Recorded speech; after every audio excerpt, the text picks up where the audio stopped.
on 2-3, solving inequalities by multiplying or dividing. So we're going to solve one-step inequalities by multiplication and one-step inequalities by using division.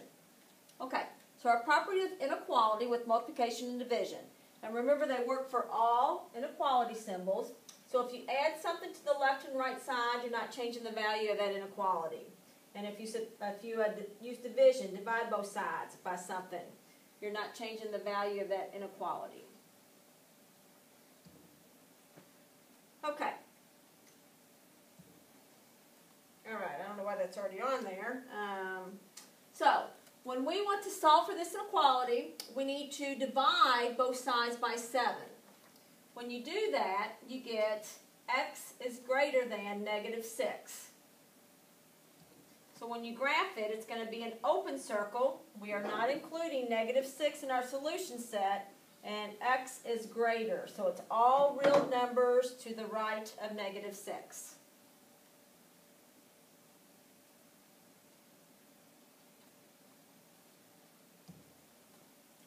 Okay, on this one, we need to isolate the variable m. So that's m divided by 3. Inverse of division is multiply. So we're going to multiply both sides by 3. When we do that, this cancels out to m. 3 times 2.4, no need to use calculators yet, is 7.2. Okay? So 7.2 is less than or equal to m, or you could put your variable to the left, but then you must flip that inequality symbol. Okay? So when we graph it, 7.2, I would like if you identify that as 7.2. We are going to include it.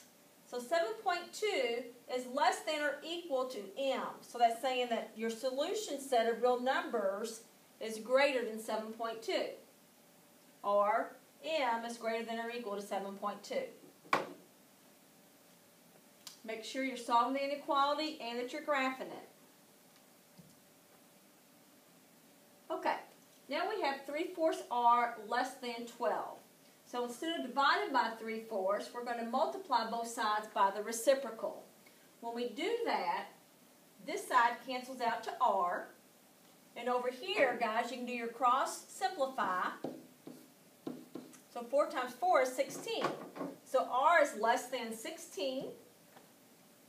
So we are not going to include 16 in our solution set because it's not less than or equal, it's just less than. And your solution is all real numbers to the left of 16.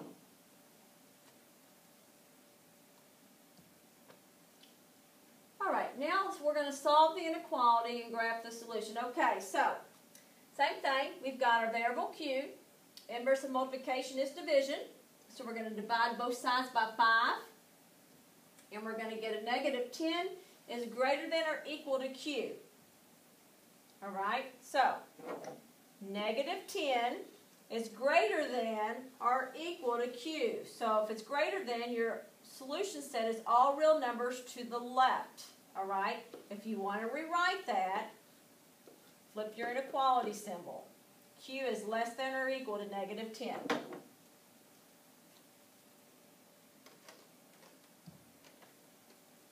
Okay, if you multiply or divide both sides of an inequality by a negative number, the resulting inequality is not a true statement.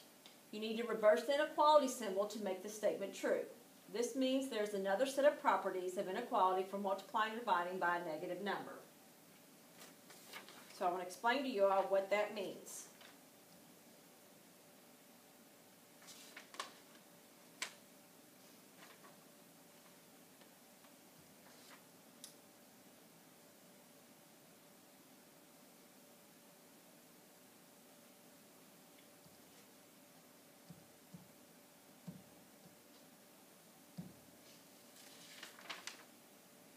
Okay, well, let me wait and see if I got a blank screen. If not, I will add it. Let's go ahead and talk about properties and inequalities with multiplication and division.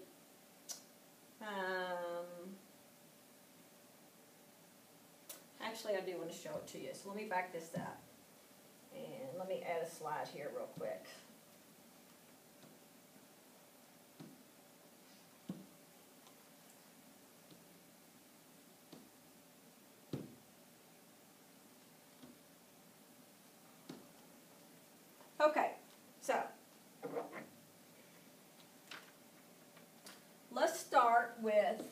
2 less than 3 less than 4. Okay? What we're going to do is we're going to add 3. So when we add 3, 2 plus 3 is 5, 3 plus 3 is 6, 4 plus 3 is 7. Bring down my less than symbol and my less than symbol. Would you agree that 5 is less than 6, which is less than 7? Yes. Okay. Let's subtract. Let's say we subtract 1 from each one. So 5 minus 1 is 4, 6 minus 1 is 5, 7 minus 1 is 6. Bring down your less than symbols. Would you agree that this is still true? 4 is less than 5, 5 is less than 6. Yes. Okay. So now let's multiply. Let's multiply by a positive number. So 4 times 2 is 8, 5 times 2 is 10, 6 times 2 is 12. Bring down your inequality symbols. Again, this is still a true statement. All right? Let's divide by 2. So we're back to 4, 5, and 6. Would you agree when you put those inequality symbols back in that this is a true statement? Yes, you would. Okay? All right, so now what we're going to do is we're going to take the 4, 5, and 6, and we are going to multiply by -1. Okay, so 4 times a -1 is -4. 5 times a -1 is -5. 6 times a -1 is -6. Now, let's bring our inequality symbols back down. Okay? Notice when we added, when we subtracted, when we multiplied by a positive number, and we divided by a positive number, the inequality statement stayed true. But when we multiply by a negative number, is -4 less than -5? Is -5 less than -6? Guys, that's false. This here is false. So what you have to do is you have to flip the inequality symbols when you multiply by a negative number. So if we flip the inequality symbols, would you agree that -4 is greater than -5 and -5 is greater than -6? Yes. All right? Same with dividing by a negative number. So let's divide by -1. Okay? 4 divided by a -1 is 4. -5 divided by a -1 is 5. -6 divided by a -1 is +6. Okay, now look at this inequality statement. Is 4 greater than 5? Is 5 greater than 6? That is false. So anytime you divide by a negative number, once again, you have to flip that inequality symbol. Is 4 less than 5? Yes. Is 5 less than 6? Yes. So that's how we get this inequality, properties of inequality. When you're multiplying or dividing by a negative number, you must flip that inequality symbol. And that applies to all inequality symbols. Okay? So let's look at these. This is just a caution. And we did this, I believe, in problem number 4. Right here, to solve this, we're going to divide by a +4. You do not switch or flip that inequality symbol because we're dividing by a positive number. Just because this is a -24 does not mean you need to switch that inequality symbol. So don't let that trick you. All right, so let's look at this. To isolate our variable x, we need to divide by a -12. Okay, because we are dividing by a negative number, we need to flip that inequality symbol. So you're going to get x is less than -7.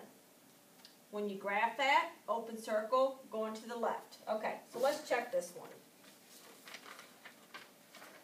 All right, so let's say we pick, -10. All right, so let's substitute in -10. -10 times -12 is greater than 84. Well, -10 times -12 is 120. Is that a true statement? Yes, it is. Okay? Now, let's say we didn't flip the inequality symbol. right here, we would end up with this answer, right? This is wrong, so I don't want you to think that's right. But if we check it, let's pick 0. If x is going to be greater than -7, 0 is part of that solution set. Let's substitute 0 in for -12. Or not for -12, for x. So -12 times 0 greater than 84. Is 0 greater than 84? False. So guys, if you go back and check, if you're not for sure when you need to flip that inequality symbol, mentally check and see if it's going to work for you, okay? All right. To isolate your variable x here, this is x divided by -3. Inverse of division is multiplication. So you multiply both sides by -3. Because I multiplied by a negative number, I need to flip my inequality symbol. Right side cancels out to x. Left side simplifies to 24.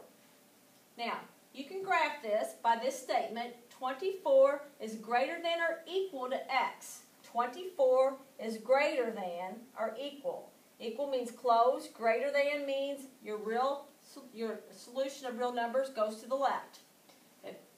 If that confuses you, class, flip it back over where your x is on the left side so you can graph it. All right, we got a word problem here. Jill has a $20 gift card to an art supply store where 4-ounce tubes of paint are $4.30 each after tax. What are the possible numbers of tubes that Jill can buy? Okay, so let's identify P, representing the tubes of paint.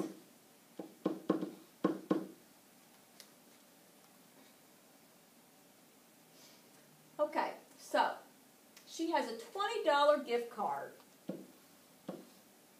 All right, can it equal 20 what she spends? Yes. Can it go over 20? It cannot. So 20 has to be the greatest number. So whatever is on this side of the inequality has to be less than or equal to 20. Okay, so each tube cost $4.30.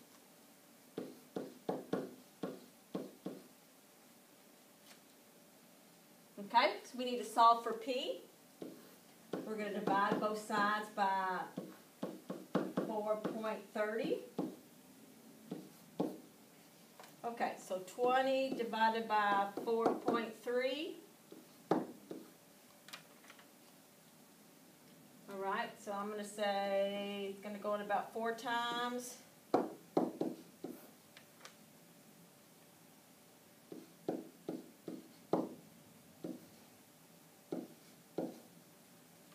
And then I'm going to say, get a little sloppy here with my work, 6 times.